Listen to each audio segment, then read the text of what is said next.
Boa noite, comunidade acadêmica. Sou Andréia Borsato, professora e coordenadora do curso de Educação Física da Uniplac. Farei minha audiodescrição aos espectadores com deficiência visual. Sou branca, cabelos e olhos castanhos, estatura mediana. Tenho cabelos longos, que hoje estão amarrados no estilo rabo de cavalo.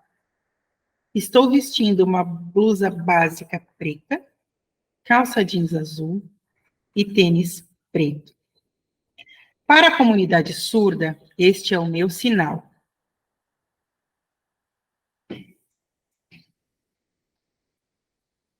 Daremos início à segunda noite de apresentações dos trabalhos do curso de Educação Física na 26ª Mostra Científica da Uniplac. E este ano, novamente, está sendo exibida de modo online.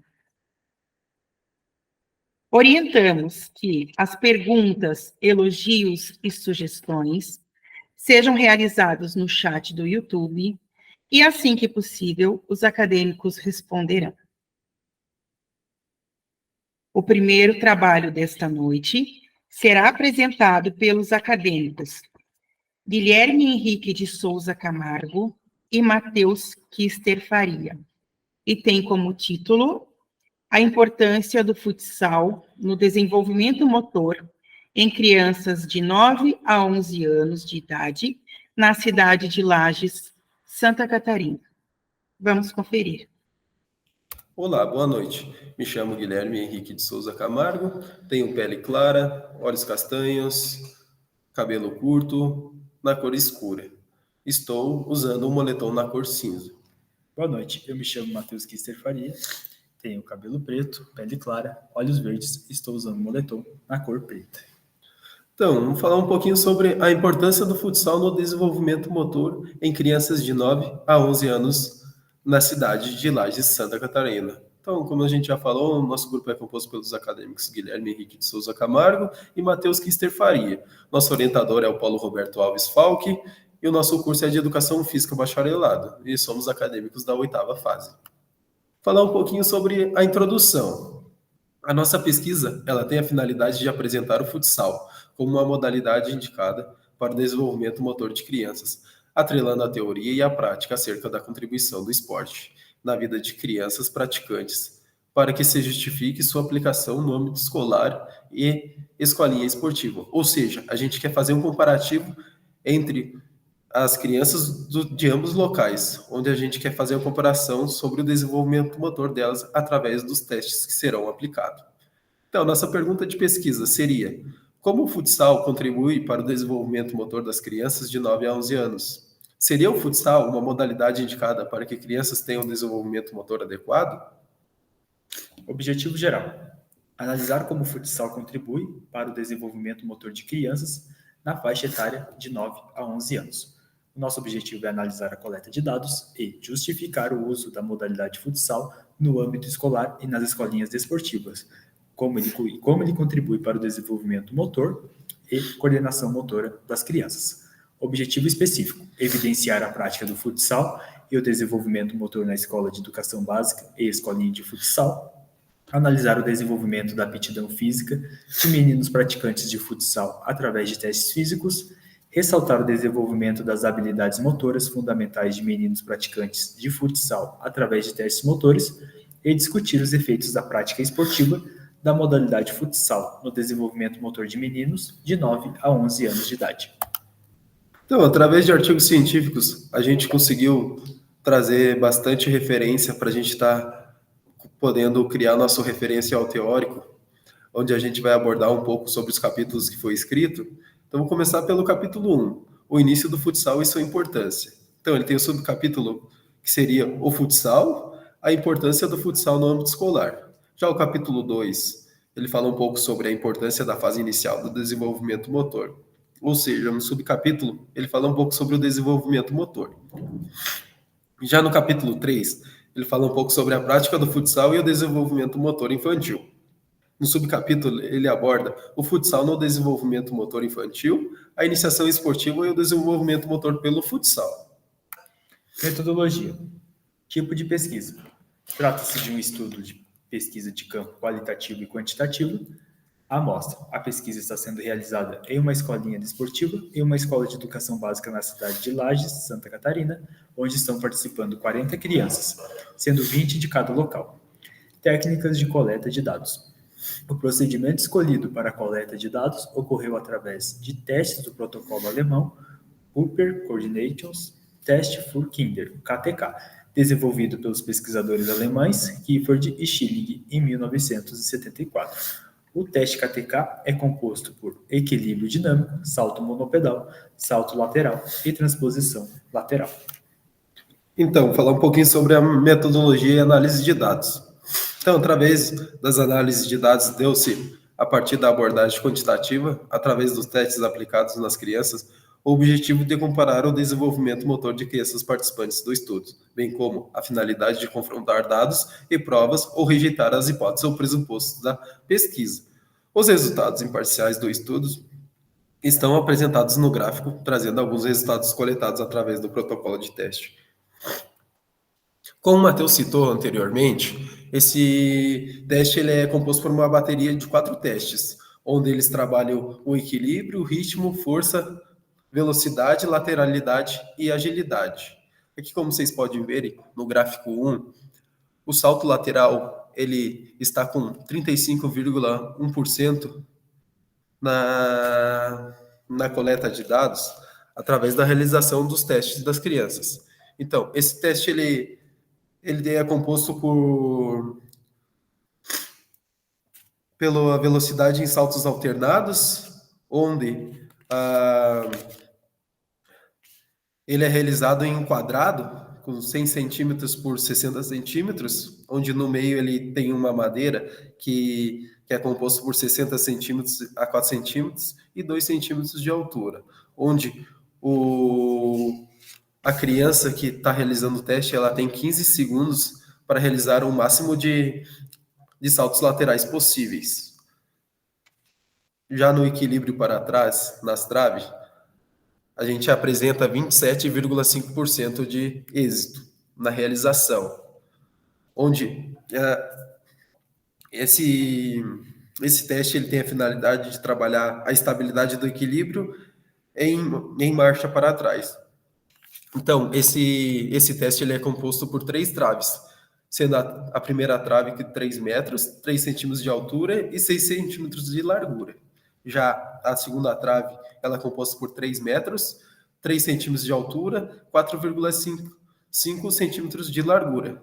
Já a terceira trave ela é composta por 3 metros, 3 centímetros de altura e 3 centímetros de largura, onde cada indivíduo tem 3 tentativas para cada realização do teste, em cada trave. No salto monopedal, as crianças obtiveram o êxito de 25,7% do teste, onde foram utilizados 10 blocos de espuma, sendo eles com 50 centímetros de comprimento, 20 centímetros de largura e 5 centímetros de altura. A criança tinha que saltar com uma perna de cada vez sobre os blocos, sobre um ou mais blocos de espuma. Elas tinham 3 tentativas para cada perna, sendo que, se obtivesse o êxito na primeira tentativa, alcançava 3 pontos. Na segunda tentativa, 2 pontos, e na terceira tentativa, 1 ponto. Na transposição lateral, obtiveram um êxito de 11,7%. O objetivo era avaliar a lateralidade e a estruturação do espaço temporal. A criança tinha 20 segundos para deslocar-se sobre 2 plataformas de madeira, de 25 centímetros de comprimento, 25 centímetros de largura e 1,5 centímetros de altura. Elas foram colocadas lado a lado, com 5 centímetros de distância de uma para a outra. Foi necessário uma distância livre de 5 a 6 metros para o seu deslocamento. Nestes testes também foram avaliadas 2 tentativas após o ensaio inicial. Então, com isso, a gente, através da realização desses testes, a gente pôde notar que muitas crianças das que participaram do teste tiveram muita dificuldade na realização de cada exercício que tinha em cada teste. Notou-se que tem muita gente tem dificuldade entre o equilíbrio e salto. Então, a fonte desses dados seria as crianças da escola de educação básica, e a gente vai falar um pouco sobre as considerações finais. Sabe-se que no Brasil, o futsal é uma das modalidades esportivas estruturadas mais procuradas durante a iniciação infantil ao desporto. O presente estudo contribui com dados significativos que apresentam a importância de se trabalhar o futsal e quais benefícios ele traz para o desenvolvimento motor. Então, note-se que, através dos dados coletados, deu de se notar uma dificuldade muito grande no desenvolvimento motor das crianças que não praticam a escolinha desportiva, ou seja, só no âmbito escolar. Algumas delas tiveram dificuldade em um ou mais testes, e através disso, nós temos o objetivo, né, de utilizar o futsal como contribuição no desenvolvimento motor e na coordenação motora dessas crianças. Sabemos que o futsal não é a única modalidade que pode se trabalhar isso, mas nós queremos justificar o seu uso, tanto na escola como nas escolinhas desportivas. Então, aqui seriam nossas referências, onde a gente conseguiu estar fazendo a escrita do nosso referencial teórico e sabendo um pouco mais sobre a nossa pesquisa. Aqui tem alguns autores e agradecemos pela sua atenção. Muito obrigado e tenha uma ótima noite. Parabéns ao Guilherme e ao Matheus, e obrigado pela apresentação. A segunda apresentação desta noite será feita pela acadêmica Franciele Wingler Stenck. E o título do seu trabalho é Os benefícios da corrida para a saúde física e mental de corredores de fundo.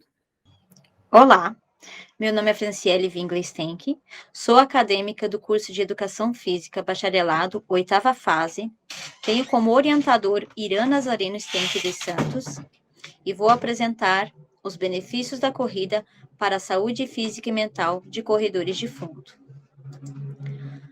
A corrida é um esporte onde se encontram os mais variados perfis de atletas, desde amadores até elite, com o intuito de percorrer uma dada distância no menor tempo possível. Existem aqueles que buscam somente o prazer pela corrida, e os que se desafiam em distâncias maiores, como as corridas de fundo. Muitos desafiam seus limites, superando gradativamente os quilômetros percorridos, buscando a sensação de bem-estar. Pergunta de pesquisa. Questiona-se quais os benefícios da corrida de fundo, na opinião de corredores de ambos os sexos, para a saúde mental e física. Objetivo geral. Examinar o impacto da corrida e sua percepção dos benefícios e os mecanismos envolvidos na melhora do estado físico e mental de corredores. Objetivos específicos. Investigar os hábitos de vida dos corredores sobre a prática da corrida de fundo e a sua percepção sobre a melhora da saúde física e mental. Descrever o impacto da corrida de fundo na percepção de corredores quanto à sua saúde física e mental. Analisar aspectos psicológicos que envolvem a sua saúde mental de corredores de fundo. Referencial teórico. A corrida de fundo e a saúde mental. A psicologia do esporte para a saúde mental de atletas de corrida. A importância da corrida nos aspectos físicos e mental. Os benefícios para a redução do estresse e a motivação pela prática da corrida. Metodologia. Pesquisa descritiva, instrumento de coleta de dados, questionário.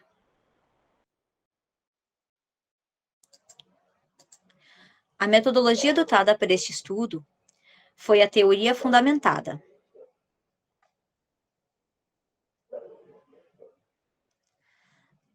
Compuseram o estudo 36 atletas, sendo 26 homens e 10 mulheres, os quais treinavam individualmente ou em grupos de corrida.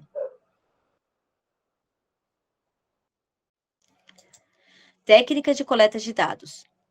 O instrumento utilizado para a coleta de dados foi o Google Formulário, onde foram verificadas questões como histórico de treinamento e as percepções pessoais dos atletas sobre sua saúde física e mental, em relação à prática da corrida de fundo.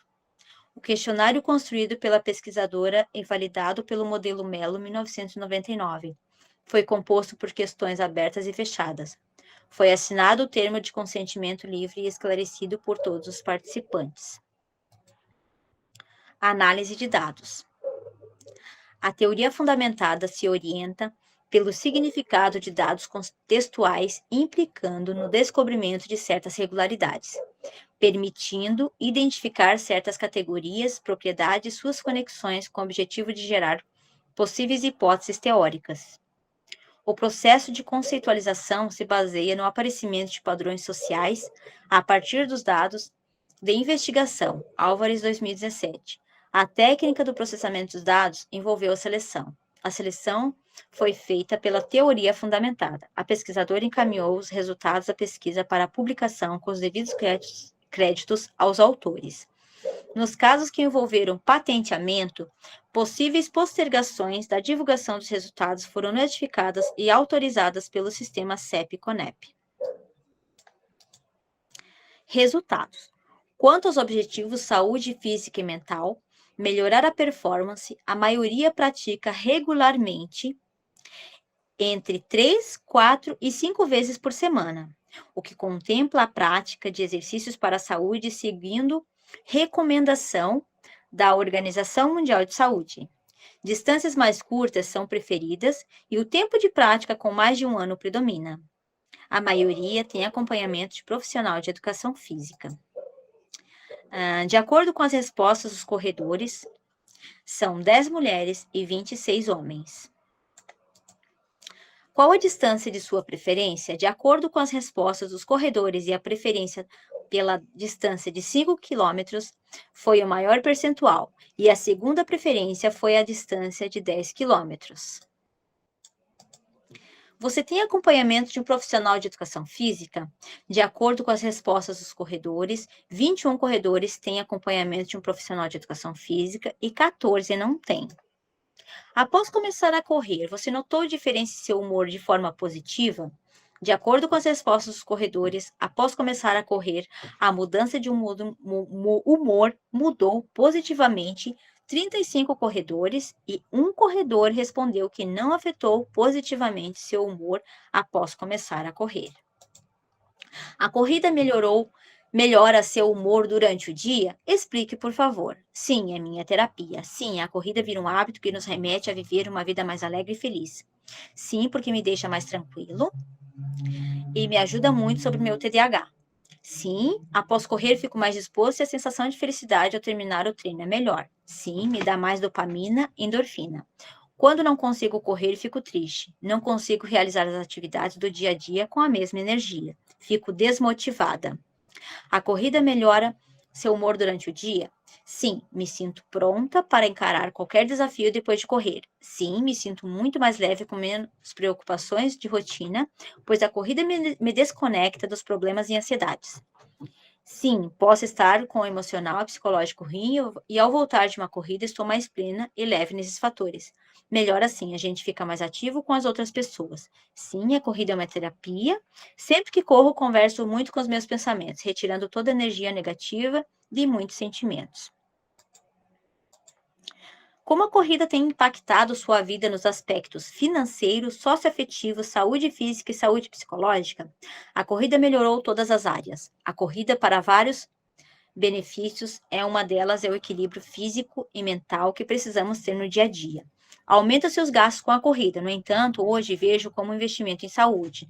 Nas relações socioafetivas, creio que o reflexo é muito maior e positivo, tendo em vista que vai se criando um círculo de pessoas que nos inspiram. Passar a conhecer várias pessoas, várias histórias de força e determinação. Quando passa a conhecer as pessoas, vê que todos travam batalhas diárias, sejam doenças graves, vencem a obesidade, etc. E quando correm, estão alegres. Como perdi mais de 20 quilos, após correr e fazer reeducação alimentar, a corrida faz parte desse bem-estar físico. Financeiramente, houve uma grande redução de poder aquisitivo. Tirei tempo do trabalho para o exercício. No afetivo, a vida de casado se tornou mais feliz e atraente. A saúde física virou 180 graus. Estava rumo a um ataque cardíaco e hoje estou muito bem fisicamente. A saúde psicológica melhorou bastante em razão dos desabafos mentais de cada treino.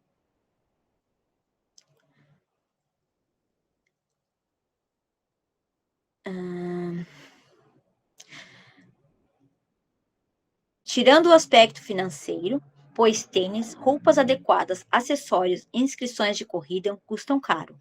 Nos outros, só impactos positivos. A gente passa a conviver com pessoas com os mesmos interesses e perdi também peso e gordura por ter TDAH. Me ajuda na hiperatividade e a não ter tantas crises de ansiedade.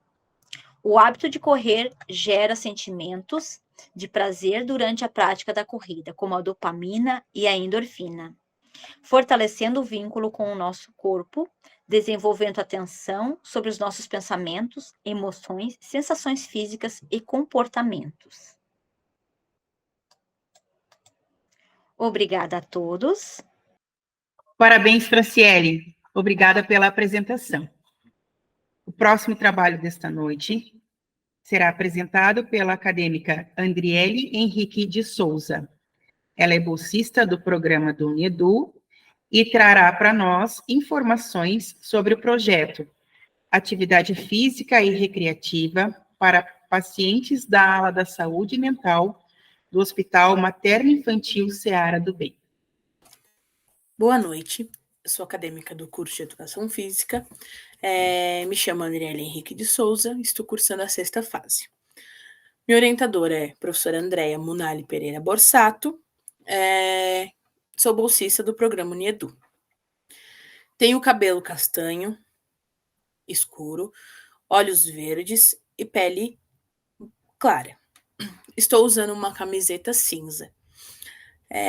O título do meu trabalho é Atividade Física e Recreativa para pacientes da ala da saúde mental do Hospital e Maternidade Infantil Seara do Bem. A minha introdução.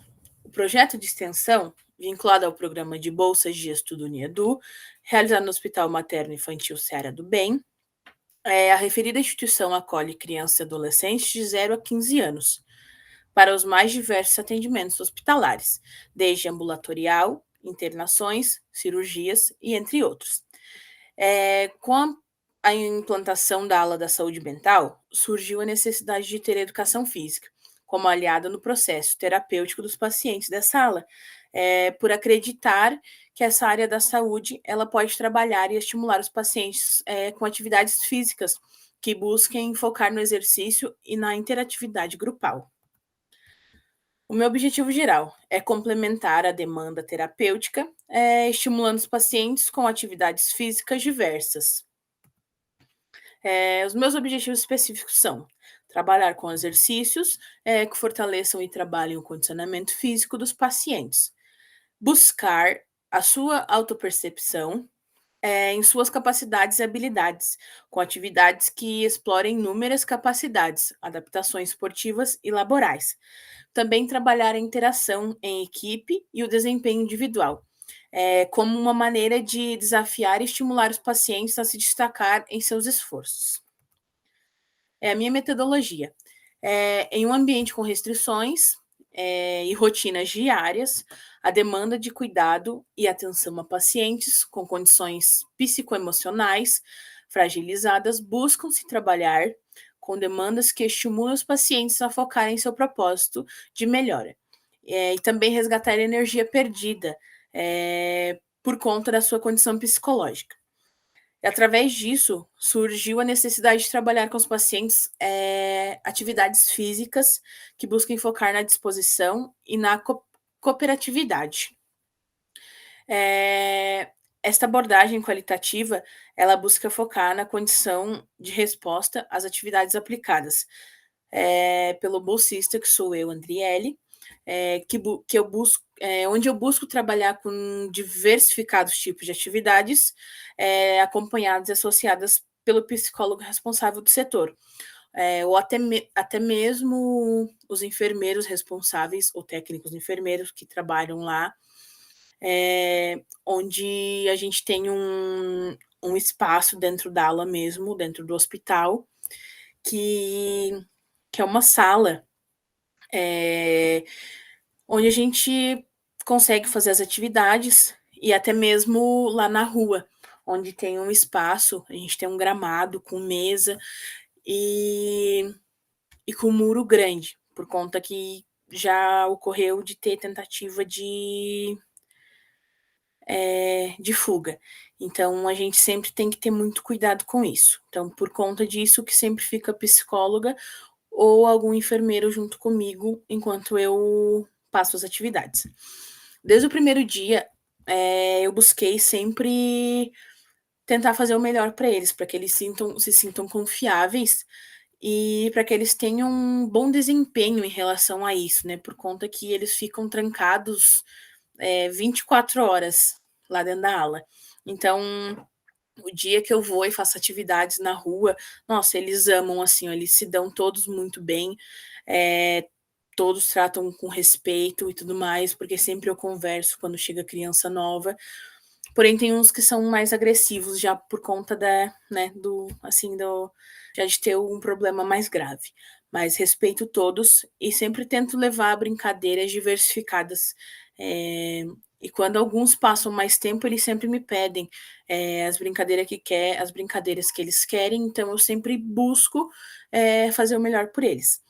Mas desde a primeira vez, fiz recreação, já fiz circuito de funcional, já fiz musculação, onde a gente sempre implementa os objetos, né? Porque não temos tudo o que é possível para uma aula, mas com a ajuda da mãe da nossa psicóloga, a gente conseguiu alguns pesos, bola de pilates, elástico, então a gente vai se virando com o que tem.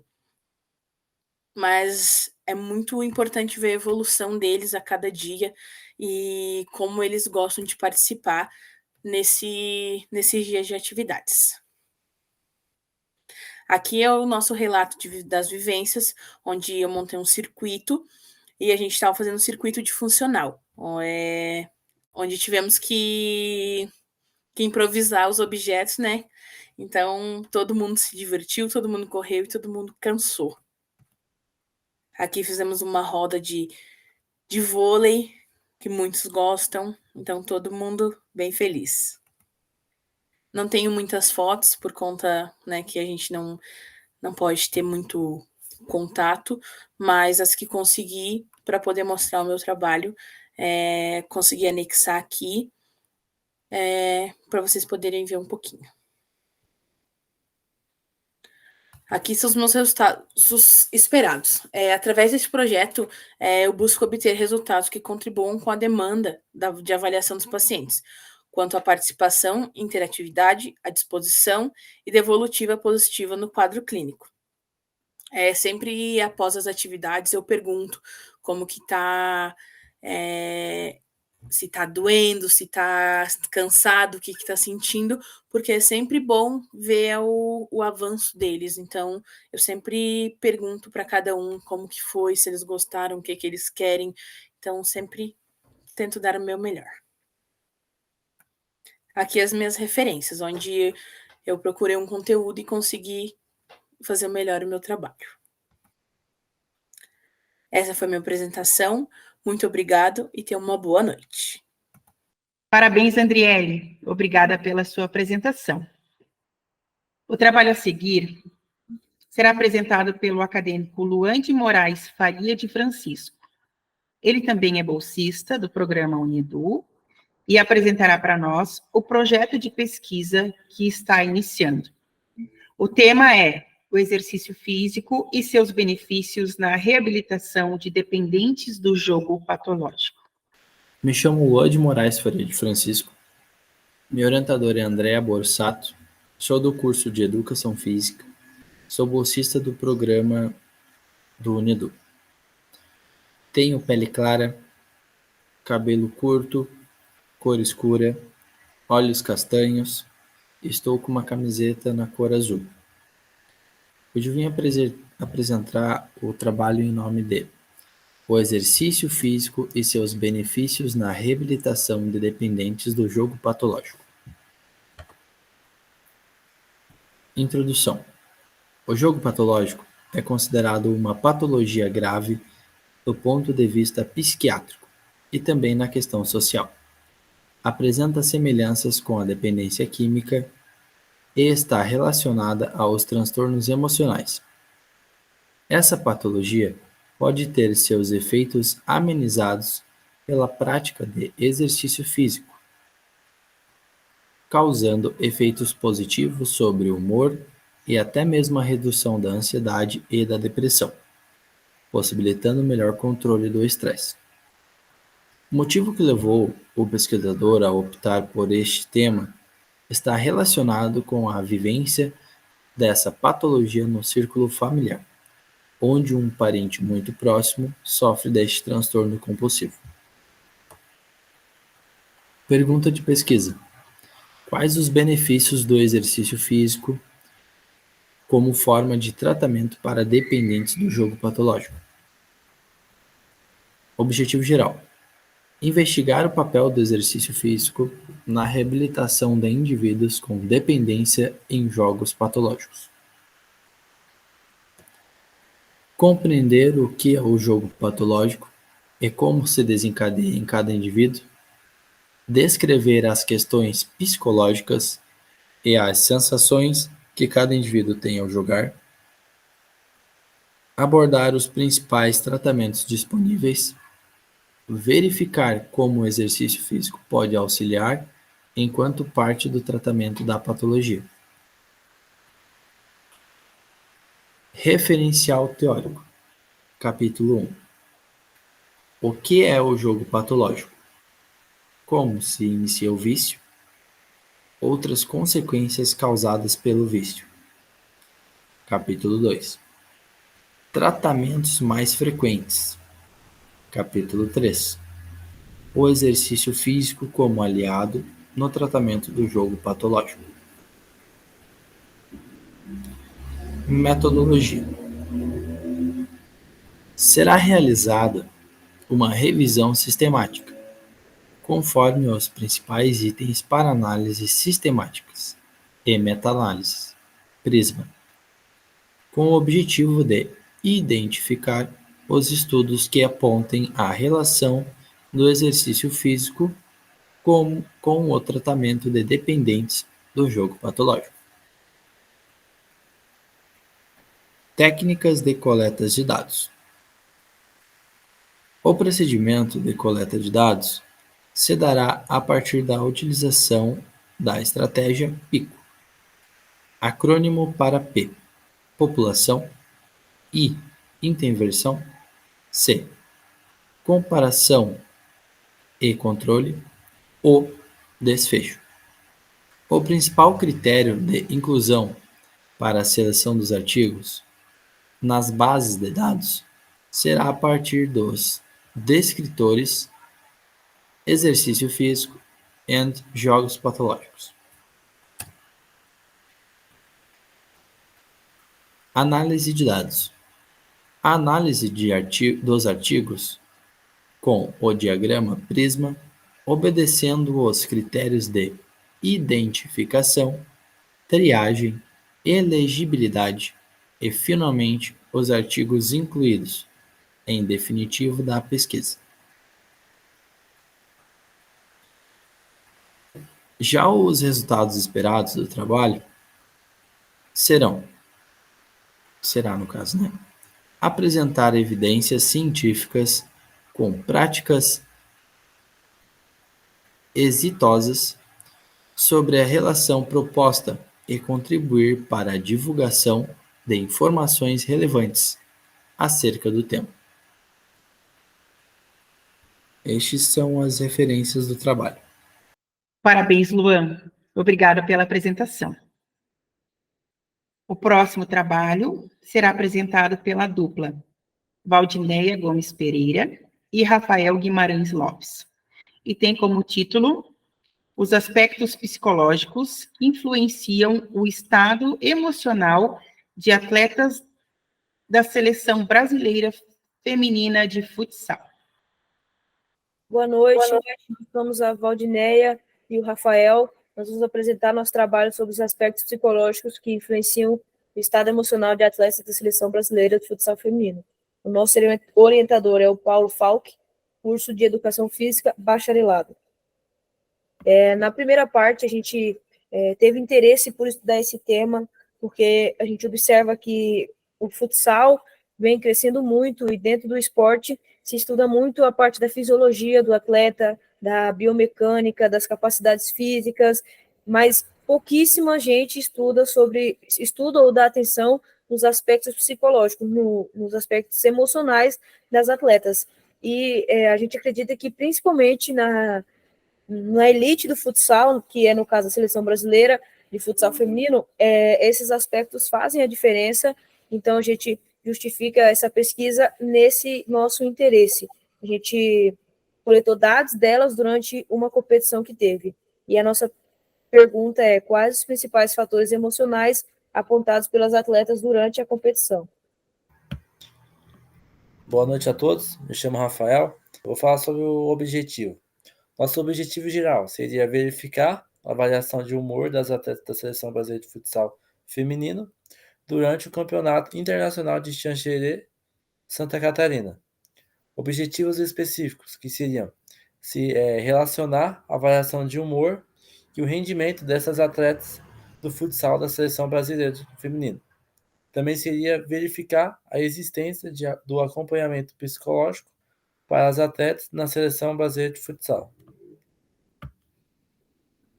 No nosso referencial teórico, a gente começa trazendo um pouco sobre o futsal e sobre a evolução da modalidade, e a gente foca no futsal feminino e as dificuldades que teve do começo até hoje, as dificuldades que ainda tem. No segundo capítulo, a gente aborda sobre os aspectos psicológicos que influenciam no futsal, aí a gente pega também um pouco da psicologia esportiva para os atletas e quais as intervenções psicológicas que ajudam, nesse caso da psicologia no esporte. E a gente também enfatiza os aspectos que fazem mais diferença, como ansiedade, autoconfiança para as atletas estarem em quadra. No terceiro capítulo, a gente vai tratar sobre as emoções em atletas e sobre a escala de humor de Bruns, que foi a escala que a gente usou para coletar os dados delas. Metodologia. A pesquisa ela se caracteriza como quantitativa e descritiva, pois será realizada através do questionário de Bruns, que foi inventado em 2003. Fazem parte da amostra 14 atletas, convocados para a Seleção Brasileira de Futsal Feminino. Os dados serão coletados através de perguntas fechadas, que fazem parte do questionário de Bruns. Tem como objetivo abordar temas como alteração do humor durante a competição. Os dados serão analisados pela abordagem quantitativa, através da análise entre o referencial teórico, as respostas apresentadas no formulário de Bruns também. Passando para o próximo. Os resultados, né? A nossa pesquisa ainda está em andamento. Esses resultados que a gente vai apresentar são resultados parciais que a gente analisou, são observações parciais que a gente buscou os principais aspectos, os que mais se destacaram, o que mais teve variabilidade para trazer aqui e apresentar. No primeiro jogo, a gente observou que na questão de tensão, de insegurança, de ansiedade, essas variáveis tiveram bastante níveis diferentes, por ser, nós acreditamos que estreia de um campeonato, por ter meninas menos experientes, meninas que foram, que essa foi a primeira convocação, então tem toda a responsabilidade de se entrar em quadra em uma competição pela primeira vez com a camisa da seleção, então esses fatores naturalmente ficam mais elevados os níveis, né? Aí, no jogo 2 e no jogo 3, elas relataram que estavam mais cansadas, que também é natural, mas estavam menos preocupadas, menos inseguras, menos ansiosas pelo resultado positivo do primeiro jogo, deu uma tranquilidade maior para elas entrarem em quadra, tanto as mais experientes quanto as menos experientes, entrar em quadra no segundo e no terceiro jogo. A última partida, que foi a partida decisiva, foi o final do campeonato, se valia a taça, valia um título com a camisa da seleção, de novo, os níveis de ansiedade voltaram a ser elevados, mas tanto das atletas mais experientes como as menos experientes, esse nível de ansiedade foi um pouco mais elevado em todas, pela responsabilidade que se carrega, né, em vestir a camisa da seleção. Aqui a gente traz as tabelas, né, a tabela do jogo 1 e as variáveis e o percentual da resposta das 14 atletas. Como eu disse no slide anterior, a variável ansiedade está bem notável, 29% está bastante ansiosa, 14% um pouco ansiosa e só 7% mostra-se nada ansiosa. Então, para o ser estreia, esse estava um pouco mais elevado. Insegura, moderadamente, 14%, um pouco, 14%. 72% estava nada insegura. Esse dado que revela 72% pode ser as mais experientes, que já estão mais acostumadas com esse tipo de ambiente, né? Aqui na tabela do jogo 2, a gente vê que essas mesmas variáveis têm resultados mais iguais, elas estão menos ansiosas e mais tranquilas para entrar em quadro, como foi relatado antes. No jogo 3, mesma coisa do jogo 2, preocupada, 80%, 86% estava nada preocupada com esse jogo, porque já estavam classificadas para a final, já estavam mais num clima mais agradável para entrar em quadra, né? Aqui, no jogo 4, que é a decisão da competição, é a final, todo mundo estava bastante animado para jogar a competição, 84% estava animado para entrar em quadra, com energia também, 84%, aí tensa um pouco, 34%. Então, aqui já aumenta um pouco o nível. Aqui, ansiosa, a gente vê que 34% está um pouco ansiosa, bastante ansiosa, 8%. E essa foi a única variável no único jogo que apareceu extremamente. Então, elas estão... 8% estava extremamente ansiosa para jogar essa final. E a gente pode ver que aqui os aspectos psicológicos interferem muito. Pode se interferir para um lado positivo, para quem sabe lidar com essas variáveis, com esses sentimentos, ou pode ser para o lado negativo.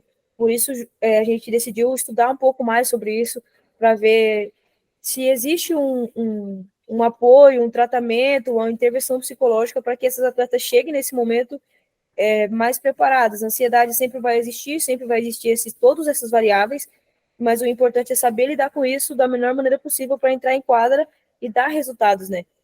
Vale lembrar também que a nossa pesquisa, como eu disse, ainda está em andamento, a gente ainda vai fazer uma comparação das respostas entre as atletas mais experientes, que já foram convocadas mais vezes, que já têm mais idade, com as atletas mais novas, que foram convocadas. Algumas foram a primeira vez, outras foram uma das primeiras vezes. Então, a gente acha bastante importante analisar essas duas diferenças, ver se realmente a questão experiência interfere nesses aspectos, se elas sabem lidar melhor com isso ou não, ou se estava tudo igual. Também é importante a gente falar que a gente pretendia comparar essa competição com uma outra competição que aconteceu, mas as datas não bateram, então a gente vai usar todos os dados que a gente coletou nessa competição e fazer mais comparações e estudar mais essas variáveis, e tem muita coisa também interessante aqui para ser apresentada. Essas são as nossas referências. Obrigada pela atenção. Parabéns, Valdineia e Rafael. Obrigada pela apresentação de vocês. Orientamos que as perguntas, elogios e sugestões sejam realizados no chat do YouTube e, assim que possível, os acadêmicos responderão. A próxima apresentação será realizada pelo acadêmico Gustavo Renato Cândido, e o título do seu trabalho é Para Atletismo em Lages, Santa Catarina, um estudo de caso. Olá, meu nome é Gustavo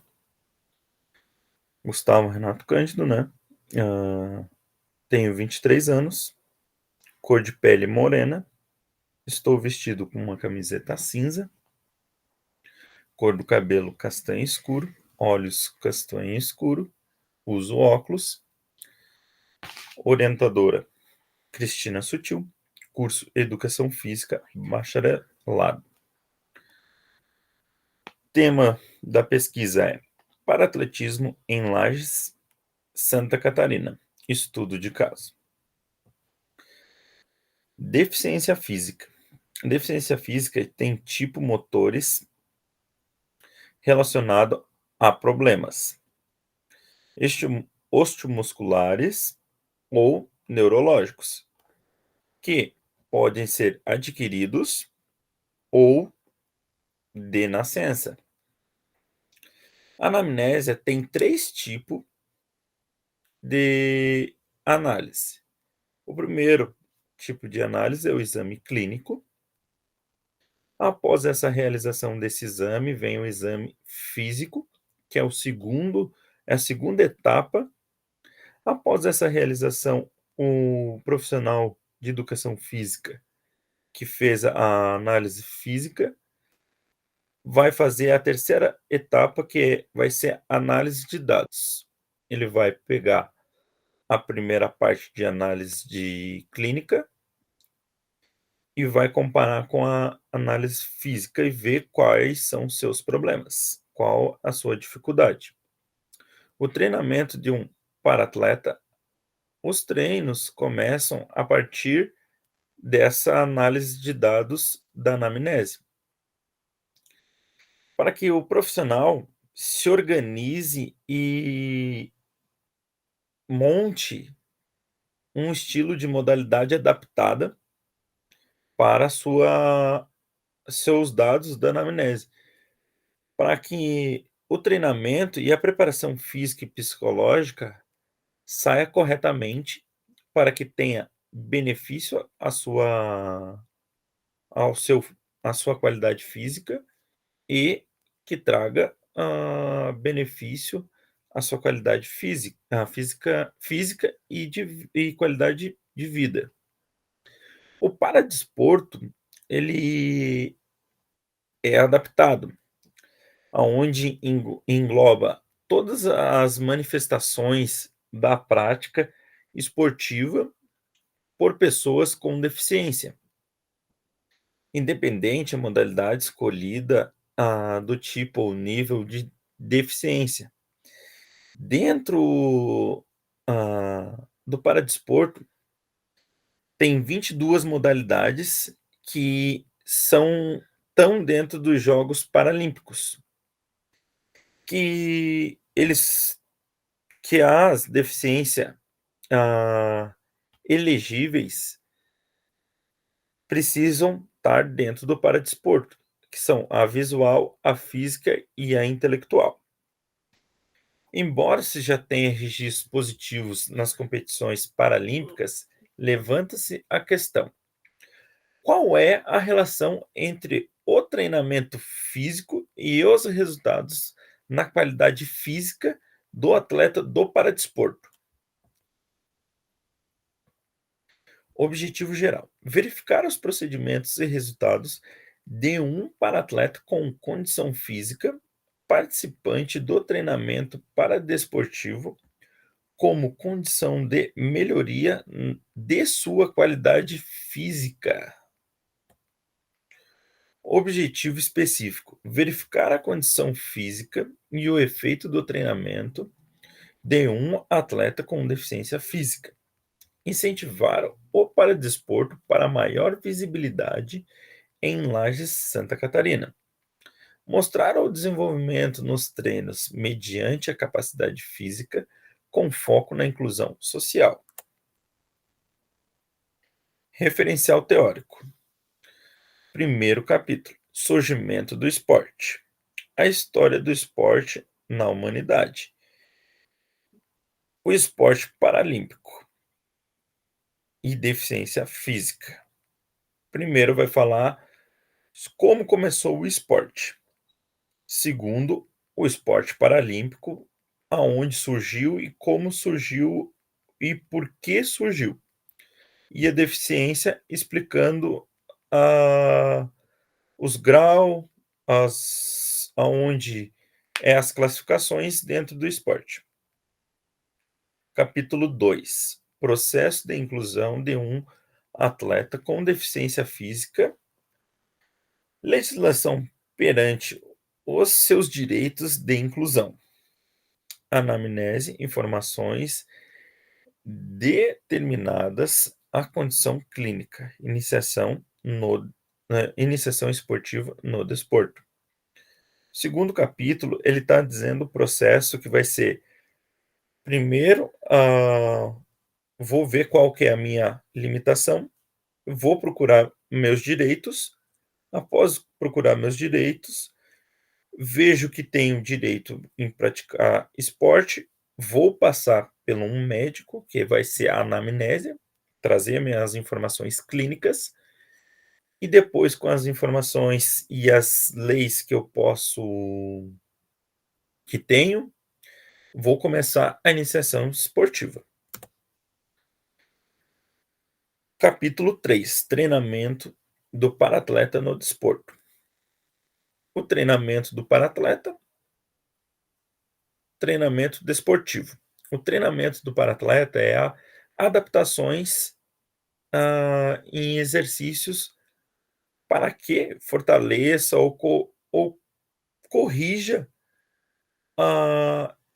erros posturais ao caminhar. E o treinamento desportivo é um método de treino, onde vai ser específico na modalidade, onde ele quer ser atleta ou aonde se encaixamos com as dificuldades que ele tem. Metodologia.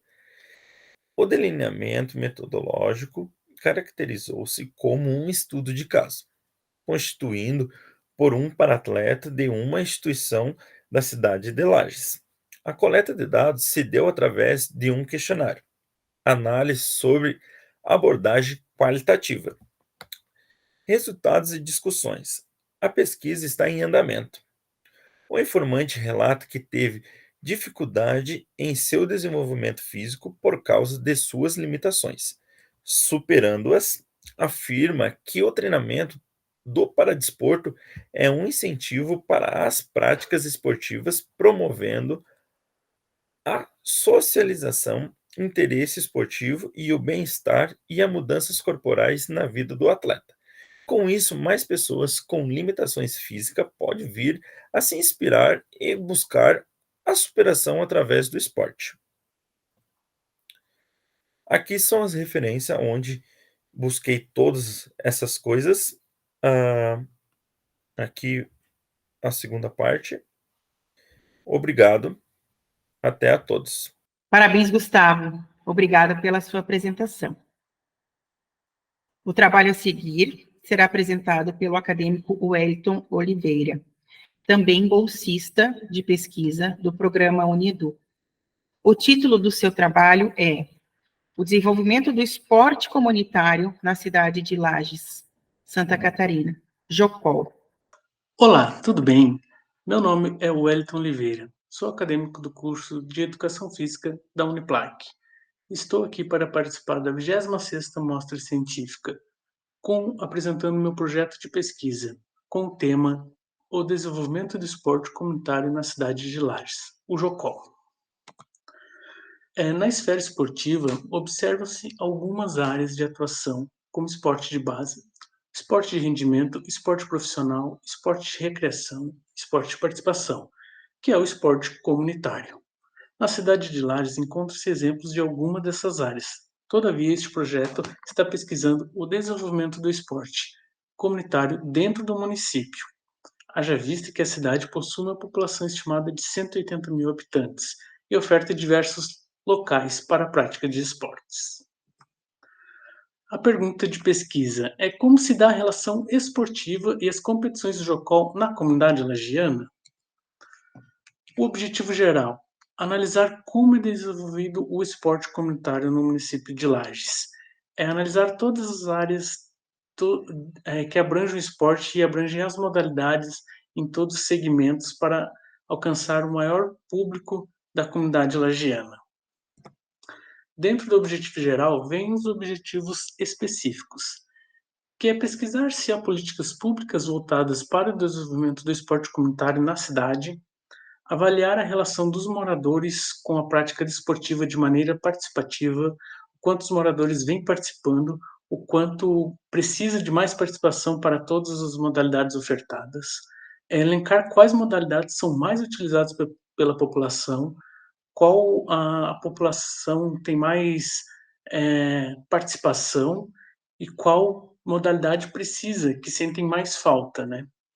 Analisar os pontos-chave para a proposta de melhorias no desenvolvimento da prática esportiva em todas as regiões da cidade. Dentro do referencial teórico, no capítulo 1, abrange o esporte enquanto cultura corporal de movimento. Sabemos que o esporte é muito importante para todos, e o quanto envolve a pessoa, o quanto molda a pessoa desde lá da infância até o seu desenvolvimento. O esporte é necessário dentro dessa cultura corporal, que envolve não só o físico, mas a mente e o emocional da pessoa, tanto que isso o ajuda, tanto que o esporte ajuda a pessoas com problemas, que passam por vários problemas e precisam do esporte para se manterem motivadas e felizes. Dentro do capítulo 2, é a importância do esporte comunitário. O quanto o esporte comunitário abrange as comunidades, o quanto é necessário para a sociedade ter o esporte comunitário para abranger até as comunidades mais carentes, que não têm acesso a um clube, a uma academia, a uma escolinha. Então, quanto isso é ofertado para essas pessoas. E no capítulo 3 vem as políticas públicas para o esporte brasileiro. O que as políticas apresentam para a melhoria e para que o esporte alcance todas as pessoas? Sabemos que temos esporte dentro da educação, dentro das escolas, né, para a formação inicial, formação da cidadania, o esporte de participação que é o esporte comunitário, que é o esporte popular, que todos podem participar, e o esporte de desempenho, esporte de rendimento para atletas. O investimento e a busca para as pessoas se profissionalizar dentro do esporte e alcançar e ter um caminho aí de sucesso, né? A metodologia do trabalho é a pesquisa básica descritiva documental.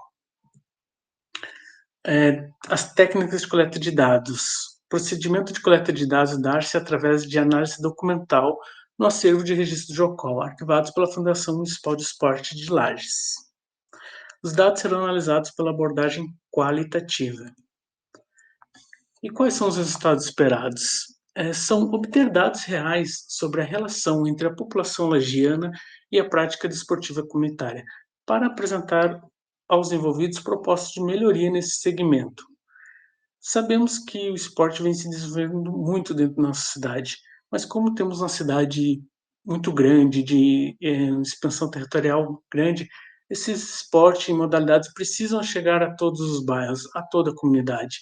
E vamos analisar os pontos de melhoria para que se alcance e para que se desenvolva mais esses esportes dentro da comunidade lagiana, para abranger assim todas as modalidades e todas as pessoas que têm vontade de praticar um esporte dentro da comunidade.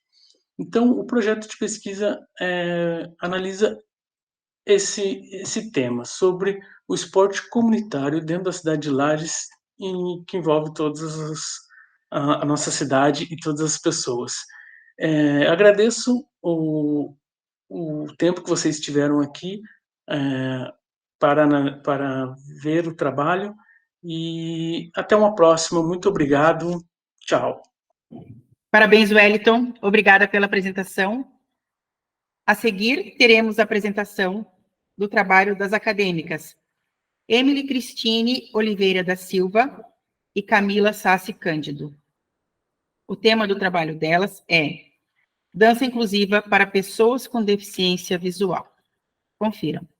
Boa noite a todos. A nossa pesquisa é intitulada como Dança Inclusiva para Pessoas com Deficiência Visual. É orientado pela Cristina Sutil, do curso de Educação Física Bacharelado. Eu me chamo Emily, tenho cabelos e olhos castanhos, pele clara, estou usando uma blusa bordô e um casaco rosa. Boa noite, meu nome é Camila, tenho cabelos claros e pele clara, Meus olhos são castanhos e estou usando uma roupa azul. Introdução. A dança é um exemplo de atividade física e cultural com possibilidade de inclusão social de pessoas com e sem deficiência visual. Além da melhora da autoestima, da consciência e da imagem corporal de todos os seus praticantes, a dança pode oportunizar experiências motoras, tornando-os mais autônomos e independentes, aumentando a autoestima, o sentimento de pertencimento a um grupo social, a quebra de alguns paradigmas e barreiras na questão da acessibilidade de maneira processual e dinâmica. Pergunta de pesquisa.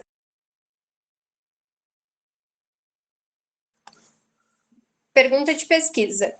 Como a dança pode contribuir para a inclusão social e o desenvolvimento pessoal de atividades de vida diária das pessoas com deficiência visual? O objetivo geral da pesquisa é compreender quais são as contribuições da dança enquanto ferramenta de inclusão social e o desenvolvimento pessoal de atividades de vida diária das pessoas com deficiência visual. Os objetivos específicos são identificar os benefícios que a dança proporciona no dia a dia de pessoas com deficiência visual, reconhecer a inclusão social por meio da dança inclusiva para pessoas com deficiência visual, ressaltar a desconstrução dos paradigmas na exclusão social dos dias atuais através da dança. O primeiro capítulo do referencial teórico trata sobre o histórico e a evolução da dança, que traz a utilização da dança como comunicação não verbal e a sua utilização para rituais religiosos e culturais até os dias de hoje. O primeiro subcapítulo, expressão corporal, traz como o corpo se expressa a todo momento e as contribuições da dança para a expressão corporal. O segundo subcapítulo fala sobre a dança inclusiva, a inclusão de diversos corpos, com ou sem deficiência, em um mesmo corpo coreográfico. O terceiro subcapítulo, dança-terapia, traz a dança como forma de terapia corporal e psicológica. Já o segundo capítulo, deficiência visual, traz ela da sua forma congênita ou adquirida e as causas que podem ocasioná-la, e a divisão dela entre cegueira ou baixa visão. O subcapítulo, deficiência múltipla, é caracterizado por 2 ou mais deficiências que podem ser associadas à hipersensibilidade e a movimentos involuntários. O terceiro capítulo, inclusão social, busca solucionar a exclusão social, portanto, por meio da arte ou da dança.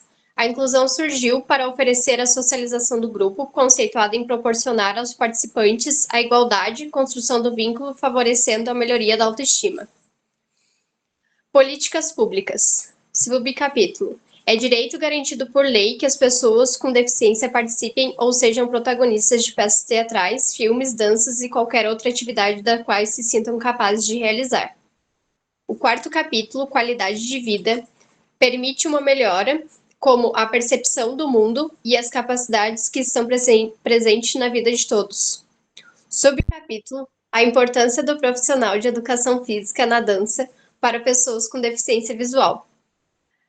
Está conectada com a liberdade de expressão corporal, conexão e ritmo dos bailarinos, assim visando a participação efetiva de todos nas atividades. A metodologia da pesquisa é qualitativa, com abordagem exploratória, buscando a aproximação das pesquisas com o objetivo de estudo, que é a dança inclusiva. A coleta de dados utilizará material bibliográfico e entrevistas de praticantes que têm deficiência visual de uma companhia de dança localizada em Florianópolis, Santa Catarina.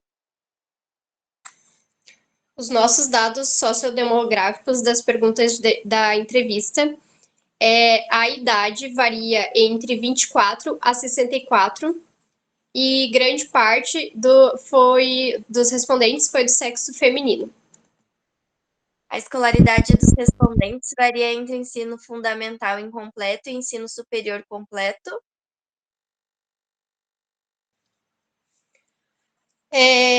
A situação previdenciária, grande parte é aposentado. Sua deficiência visual é congênita ou adquirida? Nessa pergunta, nós obtivemos respostas praticamente 50-50.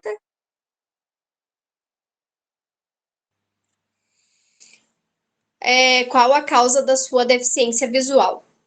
Na nossa entrevista, obtivemos o resultado de retinopatia, glaucoma congênito, retinose pigmentar e atrofia no nervo óptico.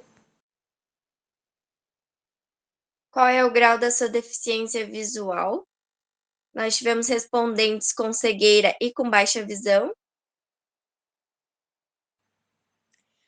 Possui múltipla deficiência, sim ou não? Se sua resposta anterior foi sim, qual a outra deficiência possui? Esse a gente teve só um respondente, que foi sim, e a deficiência que ele possui é a deficiência física. Há quanto tempo você dança? Grande parte dos respondentes foi 2 a 5 anos. Por qual motivo iniciou na dança? Porque sempre gostei e acaba ajudando a mobilidade, além de ser ótimo para manter e traz uma sensação de liberdade. Essa foi a resposta de uma das entrevistadas. A outra pergunta: percebeu melhoras nas suas atividades de vida diária depois de ter iniciado a dançar? Uma das respostas também foi bastante, mobilidade, equilíbrio, memória ficou melhor, qualidade de vida e a gente se sente bem depois que sai da dança. A outra pergunta foi: enquanto ferramenta de inclusão social, como a dança contribui no seu dia a dia? E uma das respostas foi: eu faço praticamente tudo, cozinho, podo árvores, criei meu filho e a dança me abriu para essa questão. Eu nunca achei que pudesse dançar. Essa questão do capacitismo influencia muito quando achamos que não podemos. E sim, nós podemos tudo. De uma certa forma, a inclusão social nos ainda somos privados. Os nossos resultados. A nossa pesquisa ainda encontra-se em andamento até o presente momento. Pode-se perceber algumas contribuições da dança inclusiva referentes à autonomia pessoal e à independência nas atividades de vida diária dos praticantes. Espera-se, com a conclusão da pesquisa, compreender outras possíveis contribuições referentes à qualidade de vida dos praticantes e às possibilidades de inclusão na sociedade como um todo. Essas são as nossas referências e obrigada a todos pela atenção. Parabéns, Emily e Camila. Obrigada pela apresentação de vocês. O próximo trabalho é do acadêmico Marlon Patrick de Jesus Pais e o título é A Prática da Avaliação Postural em Academias de Ginástica em Lages, Santa Catarina. Boa tarde a todos. Eu me chamo Marlon Patrick. Bom, sou branco, cabelos castanhos claros e olhos verdes. Uso uma camiseta azul marinha e uma calça cinza clara. Vamos ao artigo em si. Bom, a temática: a prática da avaliação postural em academias de ginástica em Lages, SC. Professor orientador, Luiz Alberto Correia Fraga. Parte introdutória. Então, temáticas importantes do nosso projeto: avaliação postural, programa de exercícios físicos, educação física, academias. Pergunta-problema da pesquisa: qual a prevalência da avaliação postural como prática componente da avaliação física nas academias de Lages, SC? Objetivo geral: identificar a prevalência da avaliação postural como prática componente da avaliação física, pré-participação em exercícios físicos e academias do município de Lages. Objetivos específicos: reafirmar a importância da postura corporal no desenvolvimento de exercícios físicos, evidenciar a essencialidade da avaliação postural na composição de uma bateria de testes físicos, conhecer a prevalência da avaliação postural como componente da bateria de testes físicos na prática das academias de ginástica, identificar os métodos utilizados nas academias para a realização da avaliação postural. Sobre referencial teórico, trago os capítulos e subtítulos. De forma resumida, temos os títulos. Capítulo 1. A importância da postura corporal. 1.1. Postura e definição. Capítulo 2. Avaliação postural sendo imprescindível na prática segura de exercícios físicos. 2.0. Avaliação postural. 2.1. Avaliação cinematográfica. 2.2. Body fotogramétrico. 2.3. Radiografias. 2.4. Ressonância magnética. 2.5. Avaliação dinâmica de movimento humano. Capítulo 3. Reconhecendo as principais alterações posturais. 3.0. Desvios posturais. 3.1. Anormalidades posturais comuns no plano sagital. Capítulo 4. A importância do profissional de educação física na avaliação postural. Qual a função do profissional de educação física? Quem faz a reabilitação? E prescrição de treino. Metodologia. A pesquisa se descreve como básica, descritiva, com coleta de dados em pesquisa a campo. Amostra. A pesquisa será realizada nas academias de ginástica da cidade de Lages, especificamente em 5 academias da região central da cidade, que contemplam em comum musculação como uma das atividades principais e ginástica em algumas delas. Técnica de coleta de dados. Será através do questionário, será aplicado presencialmente, buscará informações sobre a realização da avaliação postural, método de identificação das alterações posturais. Para análise de dados, os dados serão analisados através de cálculos percentuais no método quanti-qualitativa, que mescla as duas abordagens, tendo uma parte quantitativa e outra qualitativa.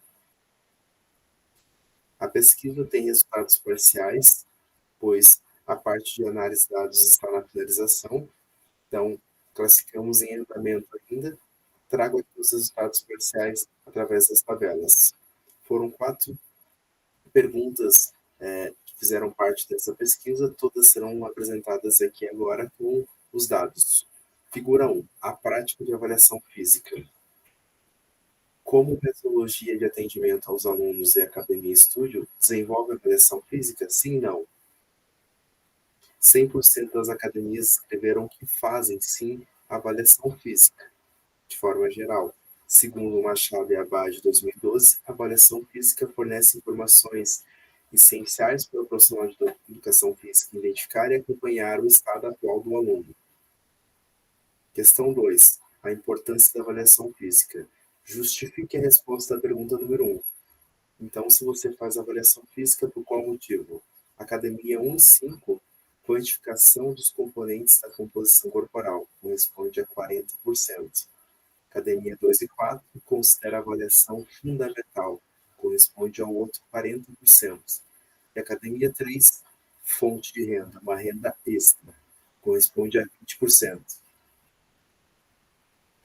Figura 3, bateria de testes. Caso tenha respondido sim na primeira pergunta, gostaria de saber como se compõe a bateria de testes aplicadas em sua academia. Academia 1, 4 e 5 desenvolve avaliação antropométrica. Isso corresponde a 60%. Academia 2 e 3 utilizam o software TerraSize, que é um software que faz mapeamento de dores. Figura 4, avaliação postural. Sabe-se que a avaliação postural deve compor uma bateria de testes, caso ela faça parte ou não das avaliações, justifique tal atitude. Academia 1 e 5 não desenvolve avaliação postural por falta de conhecimento, corresponde a 40%. Academia 2 e 4 informar que não possui um sistema de instrumento confiável para execução da avaliação postural, corresponde a 40%. Academia 3 evidencia problemas financeiros para execução, ou mesmo um investimento que não é interessante para essa organização, correspondendo a 20% da pesquisa. Podemos concluir que a pesquisa mostra que as academias e estúdios não fazem ou fazem uma avaliação física parcial, negligenciando a prática da avaliação postural, sendo ela essencial para a prescrição de exercícios físicos. Podemos entender que os motivos são diversos, mas nenhum pode justificar essa falha. Algumas academias alegam a falta de preparação. Entende-se que isso deve partir tanto do profissional envolvido, mas como também da instituição em capacitar seu profissional. Em defesa da sua prática da avaliação postural, existem vários métodos e softwares nos dias atuais, além do verdadeiro entendimento sobre posturologia, cinesiologia, biomecânica, que darão as ferramentas necessárias para a aplicação da avaliação postural. Deixo aqui minhas referências, deixo meus agradecimentos. Muito obrigado pela atenção e desejo uma boa tarde a todos. Parabéns, Marlon. Obrigada pela apresentação. O próximo trabalho é dos acadêmicos Eduardo Alexandre de Souza Adão e Matheus Renzel Valtric.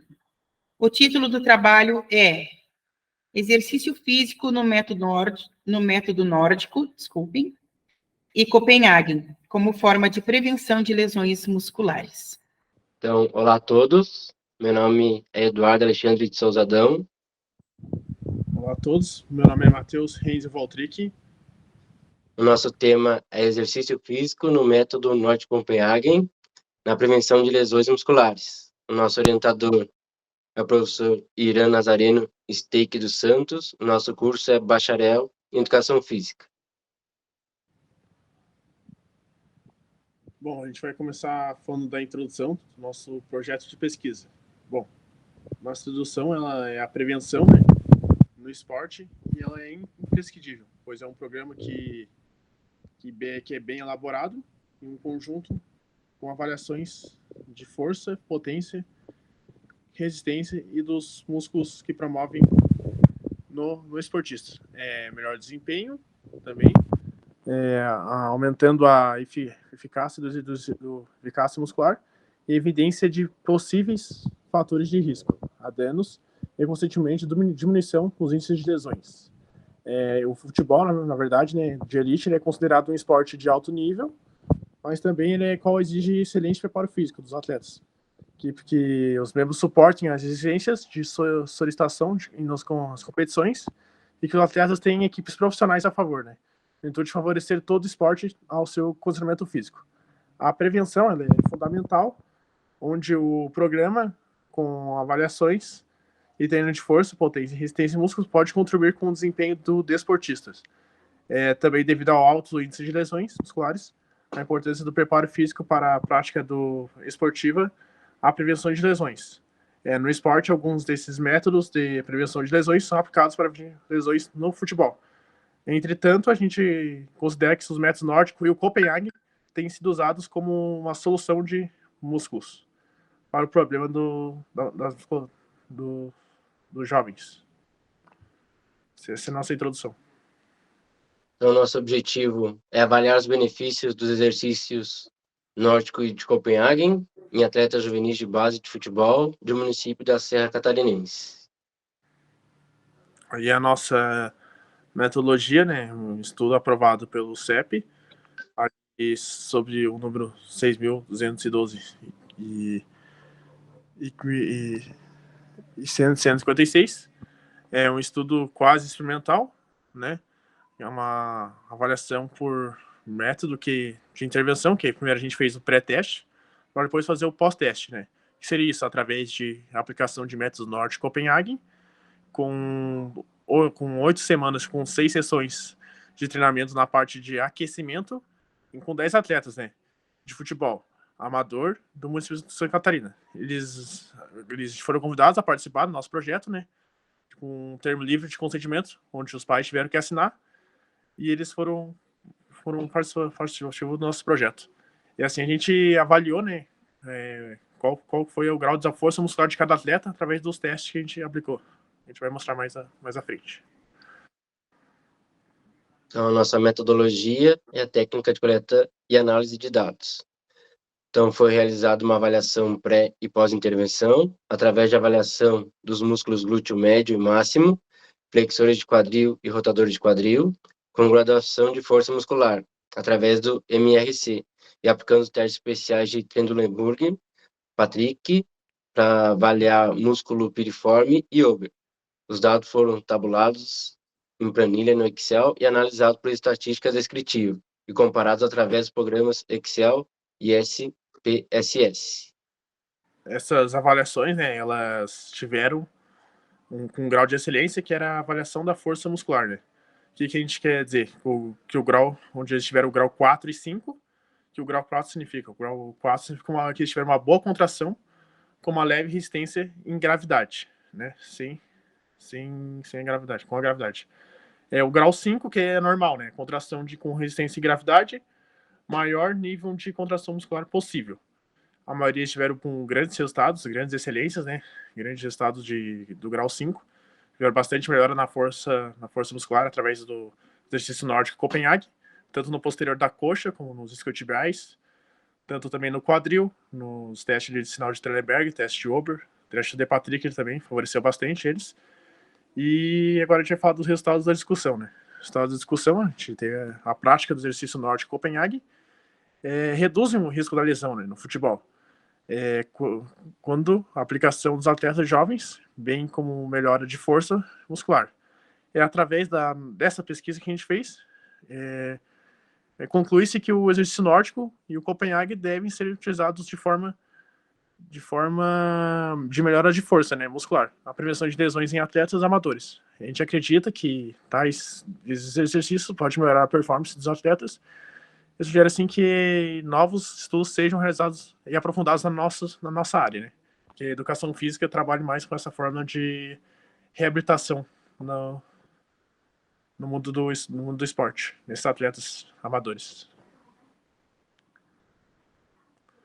Então, nossas referências utilizadas.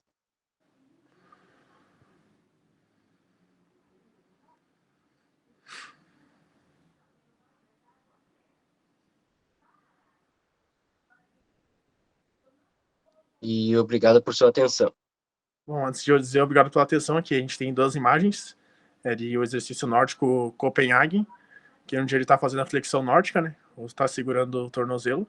E o outro exercício ali é o Copenhague, a gente está fazendo a abdução, ele está segurando na perna.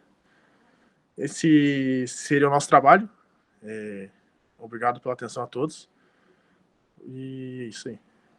Parabéns pelo trabalho, Eduardo e Matheus, e obrigada pela apresentação de vocês.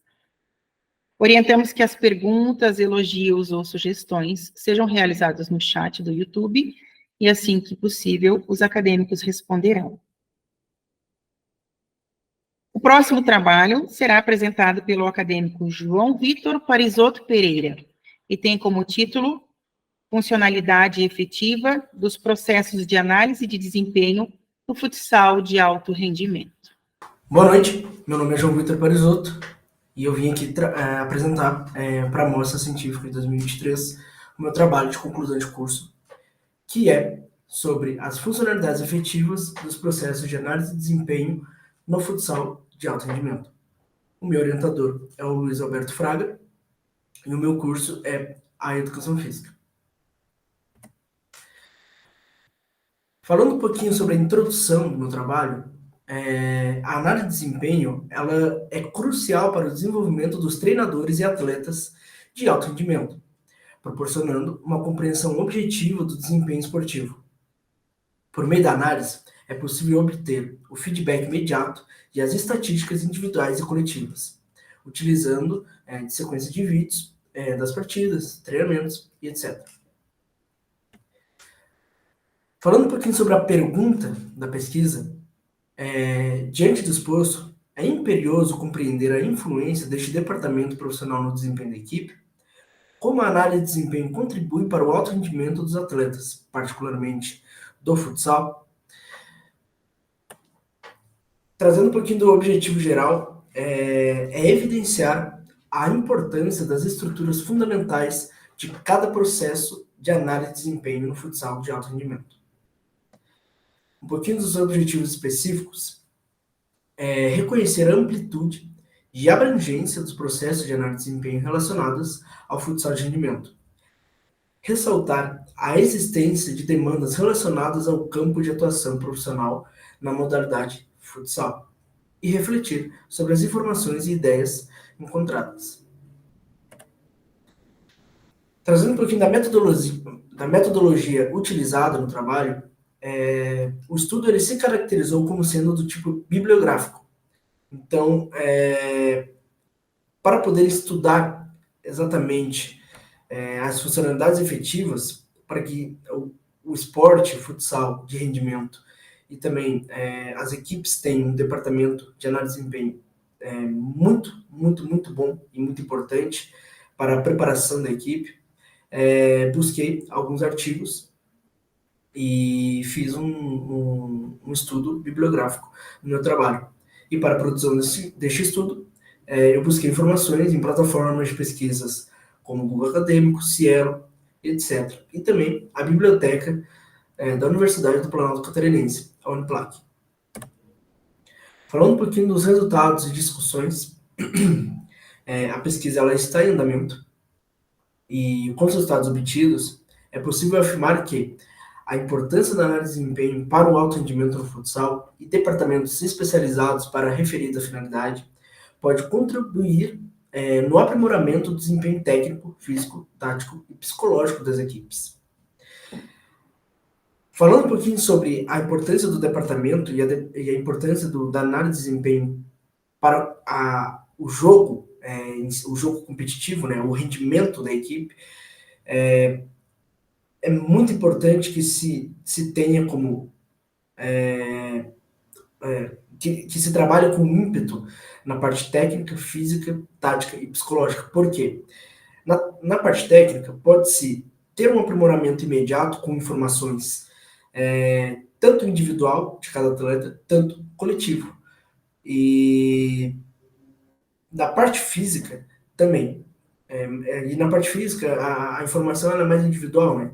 E pode-se obter, pode-se fazer, na verdade, uma análise mais minuciosa em relação ao coletivo, pois coletivamente, no futsal, por ele ser um jogo muito rápido, muito ágil, você muda de direção muito rápido, você utiliza muito da sua parte física, e por ser um jogo, como eu falei, muito veloz, a análise coletiva ela, na parte física também se dá. Na parte tática, principalmente em relação ao individual tático e ao coletivo tático. Principalmente o tático, coletivo, que é o que o professor precisa, né? É o que o treinador precisa.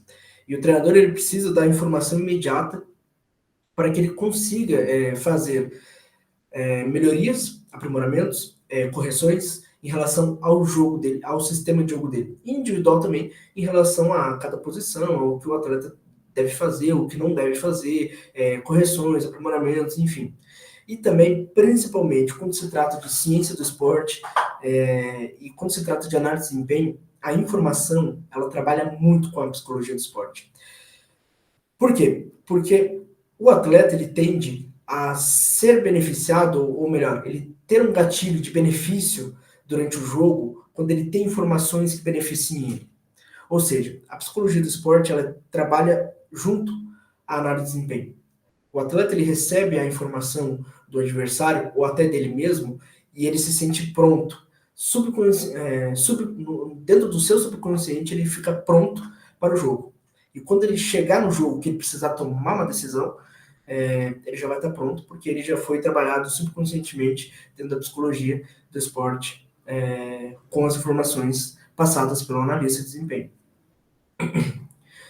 Dito isso, ressaltando a importância de ter um departamento capacitado, competente e preparado para o futsal de rendimento. Uma equipe que quer estar no mais alto rendimento, ela precisa de uma análise de desempenho bem feita. E isso, sem contar que a ciência do esporte ela trabalha a favor deste departamento, assim como os outros, mas deste departamento em si, a ciência do esporte ela está completamente em conjunto, né? Seja na psicologia do esporte, seja na fisiologia, seja na parte tática, técnica, de jogo em si, enfim. ressaltando a importância de ter o departamento de análise de desempenho e também a importância para o profissional da educação física. Pois a demanda, quando se tem departamento de análise de desempenho, a demanda aumenta. E os profissionais da educação física, eles saem empregados, né? Eles têm por onde assumir, né, essas equipes, eles têm por onde exercer o seu trabalho e também fazer com que a sua graduação e também com que seu estudo, o seu conhecimento valham a pena. Era isso. Muito obrigado por assistir até aqui. E é isso. Parabéns, João Vitor. Obrigada pela apresentação. O trabalho a seguir será apresentado pelos acadêmicos Henrique Carlesso Elísio e Vinícius Luciano de Oliveira. O título do trabalho é Análise tática da categoria de base sub-18 de uma equipe de futsal masculino. Boa noite, pessoal. Estou aqui para apresentar hoje nosso trabalho juntamente com o meu amigo Henrique. Estamos aqui para apresentar nosso tema, que é análise tática de categoria de base sub-18 de uma equipe de futsal masculino de Lages, né? O nosso orientador é o professor Irã. Somos acadêmicos do 8º semestre de Educação Física Bacharelado.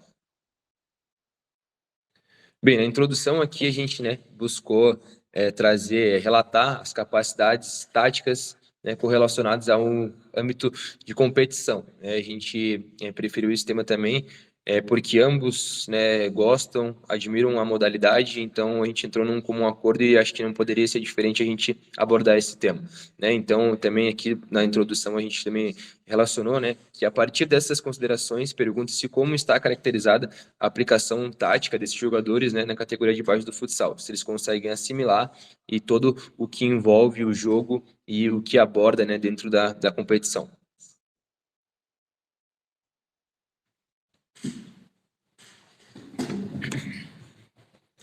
Bom, então, agora o objetivo geral.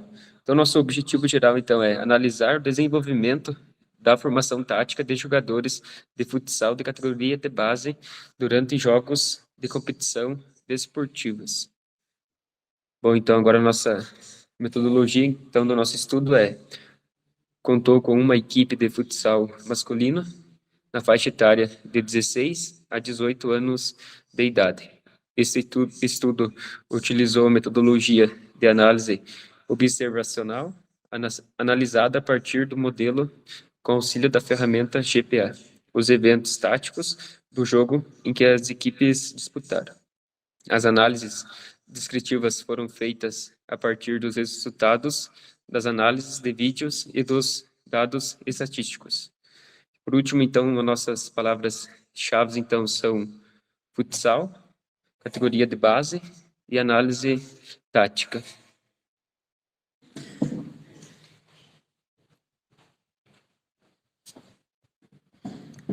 Bem, então, né, pessoal, aqui a gente fez um pequeno recorte do segundo tempo, né, dos Jogos Abertos, né, dos Joguinhos Abertos de Santa Catarina, onde se reúnem as melhores equipes, as mais ranqueadas de cada cidade do estado de Santa Catarina. Aqui a gente fez um jogo contra Jaraguá, a gente preferiu, né, ter esse recorte do segundo tempo para a gente captar uma capacidade tática específica, que era o goleiro linha acionado e os fundamentos, né, sobre finalizações, marcação baixa, a marcação alta, as faltas cometidas. Então a gente, né, fez esse scout e a tabela saiu da seguinte maneira, né, a gente fez ali, o goleiro linha acionado foi 3 vezes, né, as faltas sofridas foram 3 também, as faltas cometidas foram 4, os passes errados 23, finalizações ao gol 14 e desarme 11. Então deu para ver que o time pecou um pouco na questão do passe, né, mas o que a gente estava proposto a estudar, a gente conseguiu com excelência, que era o goleiro linha acionado.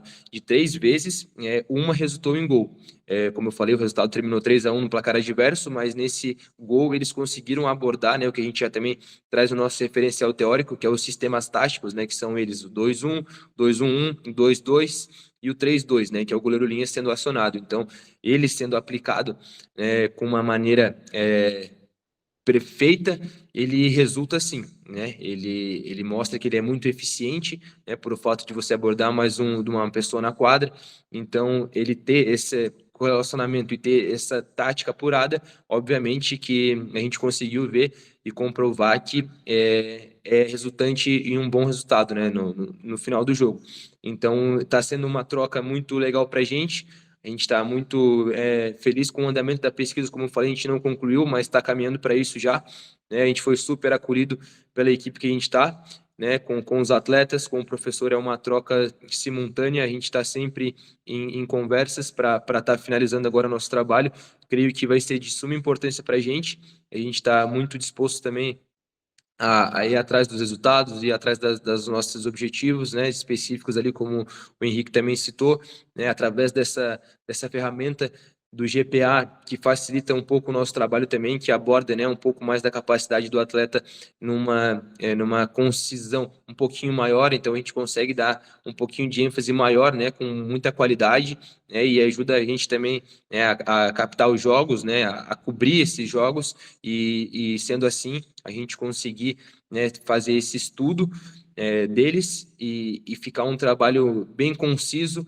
e bem analisado, né, bem sistemático, assim, por todas as qualidades envolvidas, como eu falei, no ímpeto de competição, né, por isso que a gente não pegou o treinamento, porque muitas das vezes você não tem essa pressão do resultado, essa pressão da torcida, né, muitas das vezes o futsal também, como um jogo muito rápido, há muitas controvérsias, né, dentro do jogo, ali é um jogo muito rápido, então a gente achou bastante interessante pegar esse período de competições. Então, como eu falei, o que a gente estava proposto a procurar da análise tática, que era o sistema do goleiro linha e das capacidades, né, que eles sabiam desenvolver dentro da partida, eu acho que a gente conseguiu captar, né, muito bem, e a gente conseguiu arrumar nesse trabalho. Como eu falei, nossa pesquisa ainda está em andamento, mas espero que tenham gostado, e é isso aí.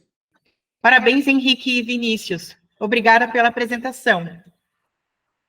O trabalho a seguir será apresentado pelos acadêmicos Matheus Boldunagi e Leonardo Furlan Figueiredo. Este trabalho é intitulado A contribuição da prática da musculação no processo de reconstrução de autoestima de indivíduos obesos. Boa noite a todos, me chamo Leonardo Furlan Figueiredo e tenho pele clara, cabelo curto, castanho e estou usando uma camiseta azul. Boa noite a todos, me chamo Matheus Bolnage, sou da pele clara, cabelos castanhos, olhos castanhos e estou de camiseta preta. E a gente vai apresentar um pouco do nosso trabalho de conclusão de curso. O nosso tema é a contribuição da prática da musculação no processo de reconstrução da autoestima de indivíduos obesos. Nosso orientador é o Luiz Alberto Fraga e o nosso curso de Educação Física Bacharelado. E a escolha do nosso tema se deu pela vivência dos pesquisadores na vida profissional e também pela vida pessoal. E é observando a alta prevalência de pessoas obesas nos dias atuais. Introdução. A prática da musculação para pessoas obesas visa, entre muitos objetivos, o aumento da massa muscular. É possível identificar diversos tipos de adaptações, que são neurais, metabólicas e morfológicas. A autoestima abrange um entendimento de competência geral, empoderamento, autoaceitação e autorrespeito. Em conjunto com a prática regular da musculação, pode contribuir à promoção da autoaceitação. A obesidade é um dos problemas de saúde no mundo todo, principalmente por atingir todos os tipos de pessoas e de diferentes classes sociais. Vou falar sobre o problema de pesquisa.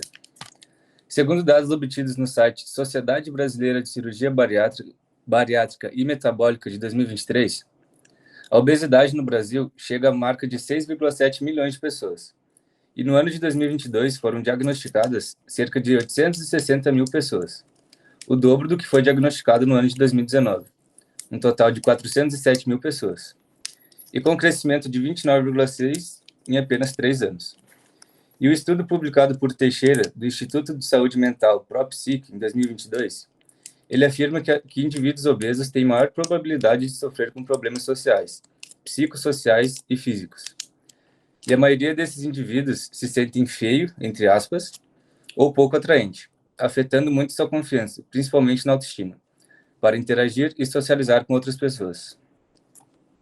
Então, nossa pergunta de pesquisa, a prática sistemática de exercícios de musculação contribui no processo de reconstrução da autoestima de indivíduos obesos? Nosso objetivo geral é evidenciar a contribuição da prática da musculação no processo de reconstrução da autoestima de indivíduos obesos. Nosso objetivo específico, então, é ressaltar as adaptações fisiológicas e morfológicas promovidas pela prática sistemática da musculação, caracterizar os efeitos da obesidade em níveis de status emocional e correlacionar a prática de exercícios físicos contra a resistência com a melhoria do status emocional de pessoas obesas. E o nosso referencial teórico ele foi dividido em 3 capítulos. O primeiro capítulo fala sobre a musculação, seria as adaptações fisiológicas e morfológicas em seus praticantes. E o subtítulo 1.1 seria benefícios físicos e fisiológicos da musculação. Já o capítulo 2, a gente vai abranger um pouco da autoestima, que seria autoestima como fator importantíssimo na qualidade de vida das pessoas. De primeiro subtítulo seria a imagem corporal, prática da musculação e autoestima. E o segundo seria fatores psicológicos na prática da musculação e da autoestima. Já o capítulo 3 a gente vai falar sobre a obesidade, que seria prevalência, causas e consequências, e como subtítulo, obesidade e seus impactos na saúde física e mental. Então, a musculação, que é também conhecido como treinamento resistido, é uma forma de atividade física que envolve o uso de resistência por meio de pesos externos. Seu objetivo primordial é promover o aumento da massa muscular, o desenvolvimento de força e potência. É descrito por sessões curtas de alta intensidade. Para pessoas obesas, a prática da musculação visa, entre muitos objetivos, o aumento da massa muscular, que amplifica o metabolismo calórico basal, contribuindo para o incremento do gasto calórico diário. É possível identificar diversos tipos de adaptações fundamentais relacionados ao treinamento de força, que podem ser caracterizados em adaptações neurais, metabólicas e fisiológicas. Além das adaptações morfológicas, a ênfase nas adaptações varia de acordo com a metodologia aplicada no treinamento, seja focada na força, resistência de força ou potência. Isso implica que as adaptações específicas estarão mais acentuadas, dependendo da capacidade biomotora sendo treinada. Falar um pouquinho sobre a obesidade agora.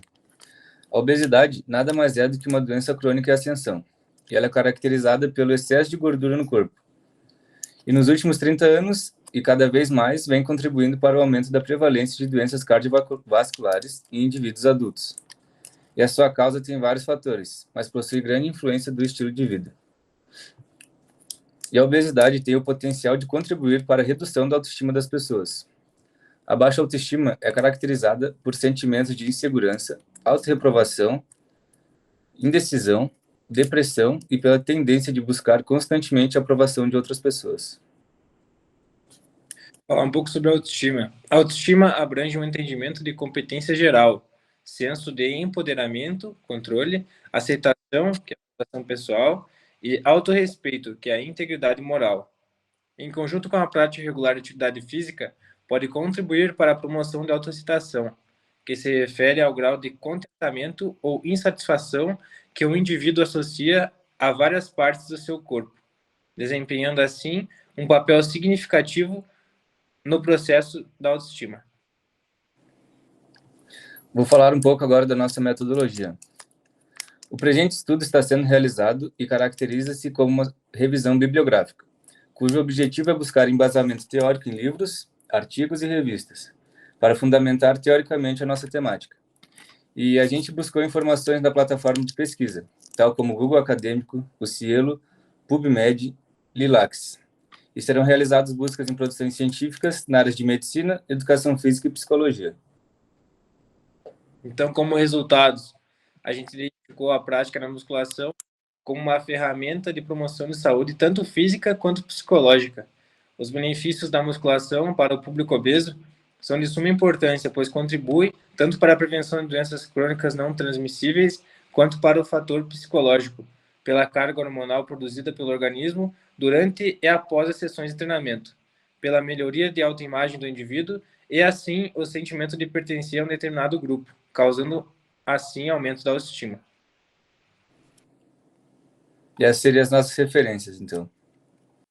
Parabéns, Matheus e Leonardo. E obrigada pela apresentação de vocês. Chegamos ao último trabalho da noite, que será apresentado pelo acadêmico Cauã Uriel Reck de Souza. Ele é bolsista do programa Unedu e trará para nós o projeto Universidade Ativa Caminhada Orientada. Boa noite a todos. Meu nome é Cauã Uriel Reck de Souza, sou acadêmico da Uniplac e bolsista do programa Unedu. Minha orientadora é a Andrea Munali Pereira Borsato, curso de Educação Física e estou na 4ª fase. Minha amostra científica ativa da universidade é a caminhada orientada. Então, vamos dar início à apresentação. A introdução. O projeto de extensão é vinculado ao programa de bolsas de estudos Unedu a ser realizado no campus da Uniplac. Dada a importância da orientação nos programas de atividades físicas, faz sentido o curso de Educação Física ofertar um projeto de extensão que vise a melhoria da qualidade de vida e mudança no estilo da vida dos participantes assíduos. Também faz-se necessário a avaliação orientada, a avaliação física do período dos participantes do programa de caminhada orientada, no intuito de prevenir possíveis complicações de saúde e monitorar resultados positivos alcançados pelos adeptos ao programa, no caso, de acordo com os objetivos de cada participante. Um exemplo, tem a perda de peso, a melhora no condicionamento físico, diminuição do índice de glicêmico, o colesterol também, e entre outros benefícios.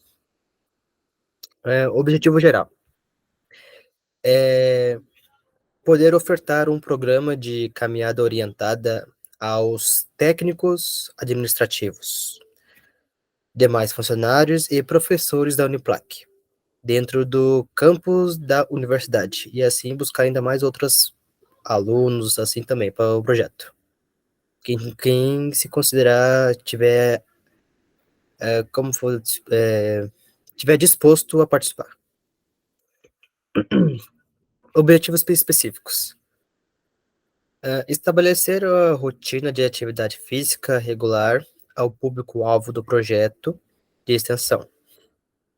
Orientar os participantes quanto ao percurso da caminhada. Período de adaptação ao programa e aumento da intensidade da atividade física realizada. Promover também mudança no estilo de vida dos participantes, que é uma coisa boa, sempre poder melhorar isso. Metodologia. Ofertar o programa de caminhada orientada 3 vezes por semana, de 1h30 por dia, com orientação de acadêmico bolsista, sob supervisor da professora coordenadora do projeto de extensão. Em minutos iniciais, a atividade iniciará sempre com uma sessão de alongamento e os outros minutos da caminhada leve e devagar. Na parte principal da atividade, a velocidade da caminhada será necessária, de acordo com o condicionamento de cada participante. Ao final, 9 etapas de alongamento.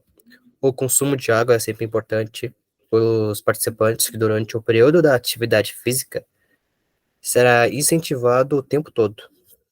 O bolsista também terá consigo aparelhos de verificação da pressão arterial e da saturação dos participantes, caso alguém apresente queixas ou um mal-estar. Haverá também uma demarcação no percurso da caminhada que envolve a pista asfáltica dos campos da Uniplac, sempre ali perto do ginásio, na parte da entrada e saída dos carros. Sempre terá uma faixa do percurso asfáltico, sempre sinalizando cada pessoal. Orientações de como participar do projeto. Fazer a inscrição na coordenação do curso de Educação Física. No ato da inscrição, o participante receberá as orientações sobre a avaliação física e seu início das atividades ao decorrer do tempo, ao decorrer da atividade. Bom, e meus resultados esperados que eu procuro é uma boa adesão do público-alvo ao programa, assiduidade dos mesmos no programa semanal de caminhada orientada e bons resultados associados à melhoria de qualidade de vida dos participantes. Aqui estão as referências onde eu peguei cada tópico para fazer o trabalho. Temos o plenário do Fábio Dicionário de Metodologia Científica, lá em São Paulo, do Atlas, lá de 2011. O Brasil, tem a Constituição de 1905, Constituição República. A introdução da disciplina e a prática de pesquisa qualitativa, de Denzen Lincoln. Também é um planejamento de pesquisa qualitativa, bastante onde tem teorias e abordagens de lá de Porto Alegre. E aqui temos também a do Agil, que é o Métodos e Técnicas de Pesquisa Social, lá de São Paulo, e também Trivônios, da Introdução à Pesquisa em Ciências Sociais, a Pesquisa Qualitativa de Educação, também de São Paulo, do Atlas, lá de 1987. Bom, esse é meu projeto, e grato por estarem prestando atenção no disponibilizar seu tempo. Queria agradecer também a todo o pessoal da Universidade Uniplac, que é a coordenadora que me ajudou também muito a fazer esse projeto.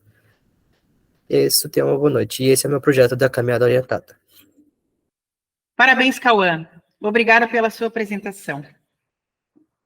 Estes foram os trabalhos da segunda noite de apresentações do curso de Educação Física, na 26ª Mostra Científica da Uniplac. Agradeço a todos pela audiência e pela participação nestas 2 noites de muito aprendizado. Parabenizando mais uma vez todos os trabalhos aqui apresentados. Nossa gratidão também à equipe organizadora deste magnífico evento. Esta live ficará disponível no YouTube, dentro dos canais de comunicação da Uniplac. Encerro este grupo de trabalho no desejo de estarmos juntos novamente no próximo ano. Até lá!